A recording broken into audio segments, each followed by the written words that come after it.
আমরা আসলেই এই যুগের মানুষ অনেক জ্ঞানী। এই যুগের মানুষ যেন সবাই আমরা অনেক জ্ঞান অর্জন করেছি, করার পরেও যে আমরা কোথায় যে কেমন করে অজ্ঞানী কাজ করতেছি এটা আমরা নিজেও ভাবি না।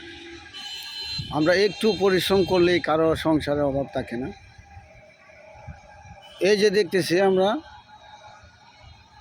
ওই মাঠা ডুবিয়ে এবং পানিতে থেকেও সে ওই মায়ে অনেক কষ্ট করে শামুক তুলতেছে হাঁসের জন্যে।